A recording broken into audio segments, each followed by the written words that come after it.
Hello everyone, कैसे हैं आप लोग। आई होप आप लोग अच्छे होंगे। क्रैक जेई नीट में आप सभी का स्वागत है। चलिए क्वेश्चन स्टार्ट करते हैं। A glass filled with water is filled in a vertical circle of radius capital R. What is the minimum speed of eight the top of the path if water does not fall out of the glass. If the glass moves with speed, find the normal contact force the glass exert on water at the lowest point of the path. तो यहाँ पे देखिए एक glass है और ये glass कुछ इस टाइप का है।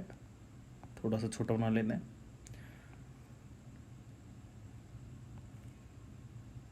ये ग्लास है और इस ग्लास के अंदर वाटर प्रेजेंट है।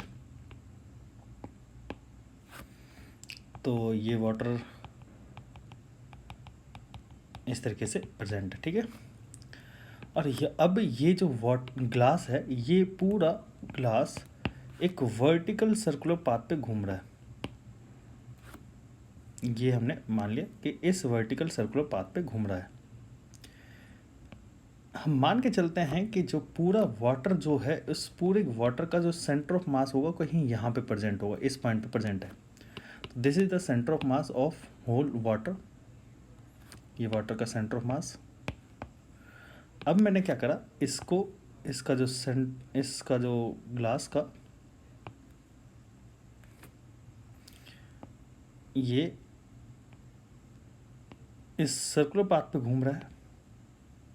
इस तरीके से मैंने बना लिया eight the top most position. जब ये ग्लास जो है टॉप मोस्ट पोजिशन पे घूम के आएगा, बोला गया है कि किस वेलोसिटी से इस ग्लास को घुमाया जाए ताकि हमारा जो वाटर है गिरे ना।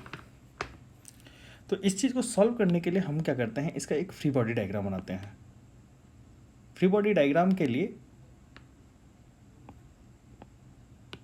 मैं यहाँ पे एक नॉर्मल फोर्स बनाऊंगा। ये नॉर्मल फोर्स कुछ इस पॉइंट पे, इस डायरेक्शन में ये नॉर्मल फोर्स लग रहा होगा। इस पूरे वाटर का मास mg फोर्स नीचे लग रहा होगा। Clear. Eight the top most position normal force भी नीचे लग रहा होगा और mg फोर्स भी नीचे लग रहा होगा। ये दोनों फोर्स नीचे लग रहे होंगे। अब यहाँ पे पूछा गया कि कितनी वेलोसिटी से घुमाया जाए ताकि ये यूनिफॉर्म स्पीड से, ताकि ये वाटर नीचे की ओर ना गिरे। तो यहाँ पे अगर हम बात करें दो पॉइंट की, एक eight the top most position, eight the top most position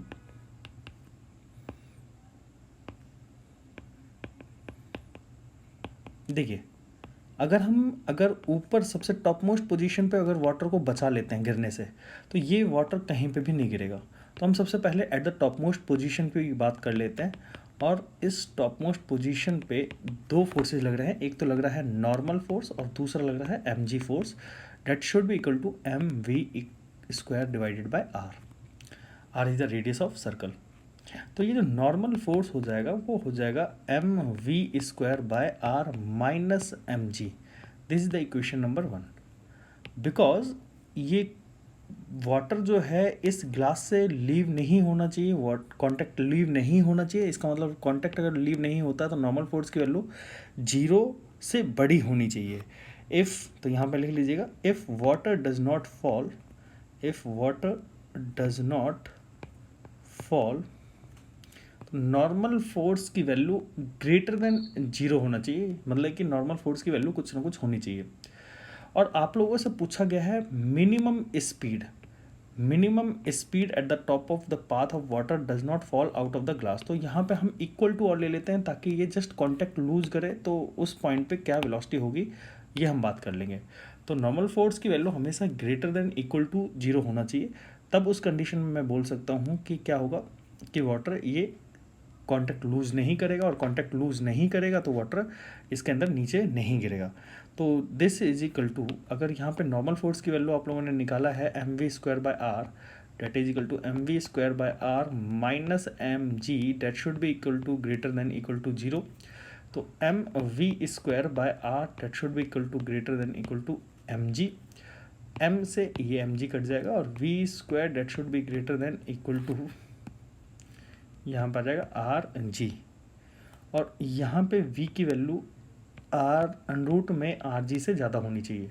तो अगर मैं वी मिनिमम की वैल्यू की बात करूं that is equal to under root में जी आर, इस चीज़ के बराबर होगा। तो this is the minimum velocity, है ना, that is equal to under root g r. अब ये हमारी मिनिमम वेलोसिटी होनी चाहिए। अब at the top most position, if the glass moves with this speed find the normal contact force of the glass exert on water at the lowest position.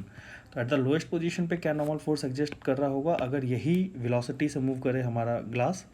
तो at the lowest position, at the lowest position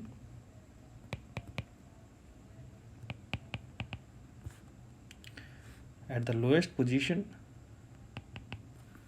normal force की value की बात करते हैं। तो equation बनाते हैं, normal force plus normal force minus m g is equal to m v square by r. और हमें वेलोसिटी हमें पता है कि पार्टिकल जो है इसी मिनिमम वेलोसिटी से मूव कर रहा है। तो यहाँ पे वी स्क्वायर की वैल्यू हो जाएगी अंडरूट ये आर जी। तो ये हो जाएगा n is equal to m g plus m g, n की वैल्यू हो जाएगी 2mg, ये नॉर्मल फोर्स की वैल्यू हो जाएगी। तो ये हमारा आंसर हो जाएगा। तो हम लोगों ने इस क्वेश्चन के अंदर एक तो मिनिमम वेलोसिटी निकाली जिससे कि वाटर गिरे ना eight the top most position, और फिर उसके बाद नॉर्मल फोर्स उसी वेलोसिटी की वजह से एट द लोएस्ट पोजिशन क्या होगा ये बताया है। तो आई होप आप लोगों को ये क्वेश्चन समझ में आया होगा। ऐसे वीडियो लेक्चर्स देखने के लिए आप लोग हमारे चैनल को जरूर सब्सक्राइब करिएगा और बेल आइकन को प्रेस करना मत भूलिएगा ताकि जो भी लेटेस्ट लेक्चर हो आप लोगों के पास सबसे पहले पहुंच सके। Thanks for watching this video. Okay.